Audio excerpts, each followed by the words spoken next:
two levels of delighters. I'm speeding up here. One is what I just did. If you're ever going to do this internally, say, what are some things we could do to delight? And get some brainstorming.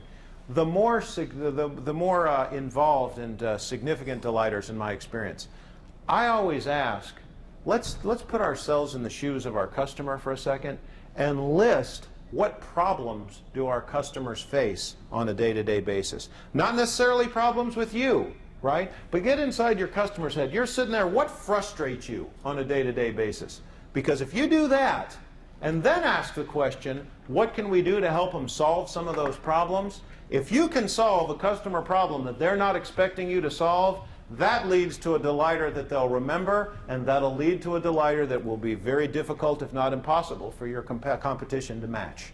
Okay? So what can we do to solve a customer problem they're not expecting us to solve? Now, I started that at Alcoa, okay, one year, because the CEO said, you know, we were in the dumpers. We had a bad situation. Now we're in a good business situation. We need to think about how to inspire customer loyalty. So we sat down with that question about delighters, and we got so many good things that two things happened. Afterwards, he walks up to me and he goes, there's no way in my wildest imagination I could have imagined that going that well. Because we had a list that was like 6 flip chart pages long, okay?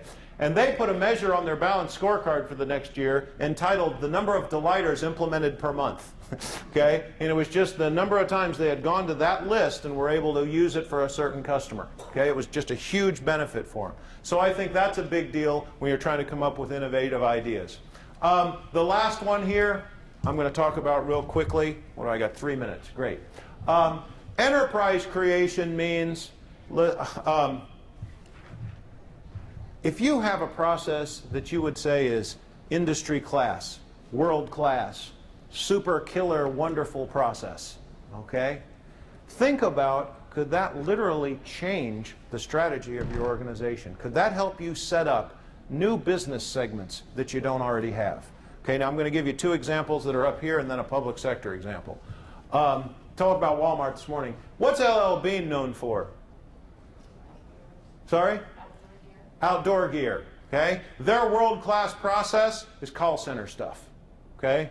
So much so that they have sold call center capacity to other organizations. A lot of times when you call AT&T, you're talking to LL Bean, okay? I mean, it's a whole different profit center for them, okay? Give you another one that's not up here that's kind of relevant this time of year. What's H&R Block known for?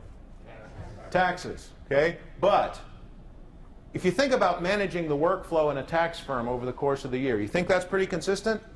Nyeh. Builds up to this huge tidal wave of April 15th and then drops off to nothing. Because of that, they've got to be super proficient in recruiting, hiring, and training to teach everybody the H&R Block way, and then they flush them after April 15th. Okay? Now, if you had to be super proficient, world class in recruiting, hiring, and training, what separate business might you go into? Okay, temp services. That's exactly right. And you'll see H&R Block temp services are all around the country now. Completely new business situation. Okay, I'll give you my public sector example and then I'll close up. I asked the example at Department of Management and Budget. Okay, certain that this was going to be a lead balloon, right? Oh, they're never going to enterprise creation. It's public sector. How are we going to do that? They don't.